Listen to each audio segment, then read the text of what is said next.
Me voici après un mois de 5 semaines de vous avoir laissé avec ma dernière vidéo l'année dernière. Voilà mes cheveux, ça pousse et j'ai l'impression que j'aurai des vagues, des ondes, des vagues. J'aurai des ondes. Ça m'intéresse quelque part.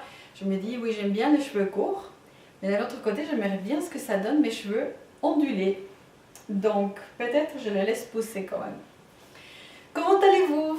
J'espère que vous allez bien, que vous avez profité des fêtes de Noël et que maintenant vous avez bien commencé la nouvelle année. En tout cas, je vous souhaite tout le meilleur pour cette nouvelle année.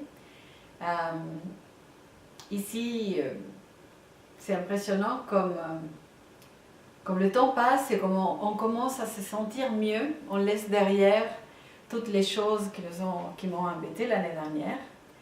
Et voilà, cette année, j'aimerais bien partager avec vous une vidéo par mois avec, bien sûr, mon histoire, comment je continue à parcourir ce chemin de la guérison. Et aussi partager avec vous quelques idées, quelque chose qui peuvent peut-être vous accompagner, vous aider, vous donner des idées pour mieux faire face à des moments de maladie, peut-être du cancer, et peut-être d'autres situations qui sont difficiles. Parce que c'est vrai qu'on apprend beaucoup de choses quand on passe par un cancer et qu'on a la grande bénédiction d'être guéri. On peut regarder en arrière et distiller quelques leçons, quelque chose qui peuvent peut-être servir à d'autres personnes. Et c'est ça ce que je me réfère avec ces vidéos. Et pour cette première vidéo, au mois de janvier 2019, il y a une chose que je retiens particulièrement, et c'est le fait de se souvenir. Parce que c'est ce qui m'est arrivé ce mois-ci. En janvier 2018, c'est quand tout a commencé avec mon histoire. Et puis le 15 janvier, c'était un lundi l'année dernière, je suis allée voir mon gynéco parce que je sentais quelque chose de dur et je me suis dit, ah, il faudrait quand même aller regarder ça. Et heureusement. Parce que ça, c'était le début d'une histoire qui m'a... Voilà, des quelques 2 semaines du mois de janvier qui ont été tellement bouleversants. Et en même temps, ouais, par moments déboussolants, très intenses. Et c'est intéressant parce que ce mois-ci, 2019, je me suis rappelée de tout ce moment. C'était, tiens, il y a un an, j'ai vécu ça, ça s'est passé ça, j'ai eu ça, telle personne m'a dit ça. C'était tellement frais dans ma mémoire que je me suis dit, waouh, c'est des moments qui te marquent à feu. Et cela a été très important pour moi de me souvenir, de me rappeler d'où je viens, d'où je suis sortie. Et ça t'aide à avoir une perspective très positive, surtout parce que maintenant, je peux raconter mon histoire. Je peux me dire, voilà, c'est derrière.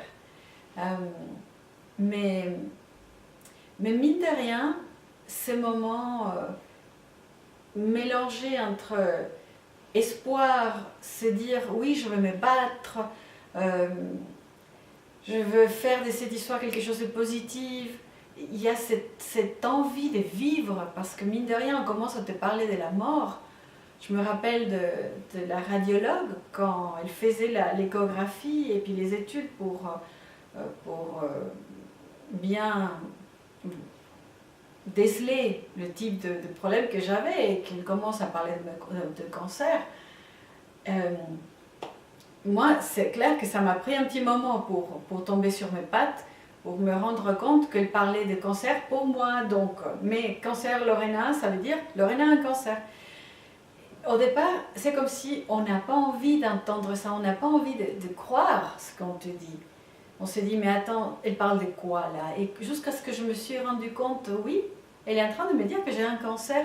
C'est comme si c'était tellement violent que... Il y a une semaine que je rentrais des vacances, tout était bien et puis du coup tu te trouves avec une bombe comme cela, sans aucun préavis quelque part. Donc c'est des moments qui te secoue, mais horriblement. Et en même temps, tu te rappelles de ces personnes qui t'ont accompagné, de leur attitude. Tu te rappelles peut-être pas de tous leurs mots, tout ce qu'eux ils ont dit, mais tu te rappelles de leurs attitudes. Et je me rappelle de cette radiologue, elle s'appelle Manuela.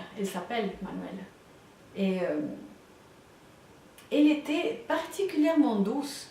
Et à la limite, elle me donnait de l'espoir seulement, même si elle était en train de me dire, me donner un diagnostic horrible et des nouvelles horribles, elle le faisait d'une manière qui donnait quand même de l'espoir. Et c'est pour ça que j'avais de la peine à croire que voilà, je devais penser maintenant j'ai une maladie qui a le potentiel de me tuer. Mais non, l'attitude de cette femme a été très importante pour moi à ce moment. L'attitude de mon médecin, même s'il m'a dit oui, vous avez 80% de chances de guérir, c'était ouais, mais il était très positif quand même. Je ne me rappelle pas tout ce qu'ils m'ont dit, mais je me rappelle de leurs attitudes tellement positives malgré la situation. Et pour moi, c'était quelque chose de marquant. Et oui, parce que c'est vrai que donner de mauvaises nouvelles, c'est pas du tout évident. J'ai lu des articles comme quoi, voilà, pour les médecins, les policiers, la police, voilà, c'est des situations très difficiles. Et qu'est-ce qu'ils font? Ouais, c'est pas du tout évident. Mais ils disent aussi dans ces personnes qui savent que justement l'attitude des gens joue un rôle important. Et c'est là, ces attitudes des autres m'ont aidé à mettre les choses en perspective. Et c'est pour ça que je crois que j'ai commencé depuis le tout début à me dire, Lorena, tu vas faire de cette histoire une histoire de succès. Une histoire de survivance, ouais, tu vas essayer de mettre le meilleur de toi pour sortir de cette histoire et la raconter. Et voilà, tous ces souvenirs s'entrechoquaient ces quelques dernières semaines ici pour moi, le mois de janvier 2019. Et c'est avec solennité, c'est ça le mot. C'était des moments solennels presque. De me dire, Lorena, remercie Dieu de tout ce qu'il t'a permis de vivre et d'être arrivé à ce moment maintenant pour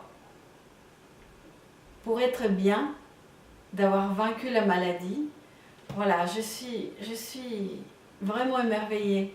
Et pour ça, il y a un texte dans l'Ancien Testament, dans la Bible, dans le psaume 105, 105, 105, qui nous rappelle, il nous invite en fait à nous souvenir des prodiges que Dieu a fait en notre faveur.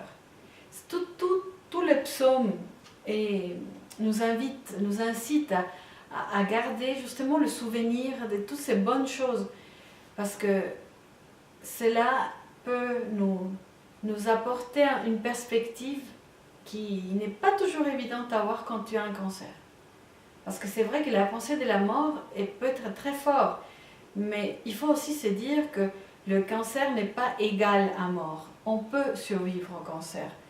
Et il faut s'accrocher de tout ce qu'on peut s'accrocher pour pouvoir avoir cette force dont on a besoin pour vaincre la maladie, pour pouvoir se battre. Et pour moi, la force la plus importante venait de mon Dieu, de mon Seigneur. Et pour moi, sans lui, j'aurais pas pu faire même pas la moitié de ce que j'ai pu faire. Parce que franchement, quand tu te rends compte quand tu sais que tu as un cancer, c'est très difficile de se dire je vais puiser la force de moi-même. Parce que tu n'as pas la force. Tu as besoin de t'accrocher à quelque chose d'extérieur. Et dans ce cas-là, avec Dieu, tu t'accroches à un être extérieur. Et cela, c'est très positif parce que tu te dis, Seigneur, tu es tout puissant, tu peux tout, et je sais que tu vas m'aider à m'en sortir. Et c'est ça ce qui m'a donné la force pour pouvoir vraiment me battre.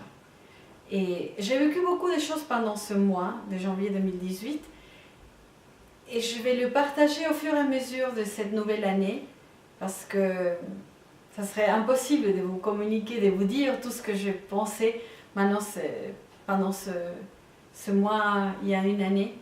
Mais bon, je ne vais pas non plus vous graver des choses maintenant, je vais laisser des choses pour les prochaines vidéos. Et puis je vous souhaite un excellent mois de février et je vous rencontre dans un mois. Merci beaucoup et à bientôt. Ciao, ciao!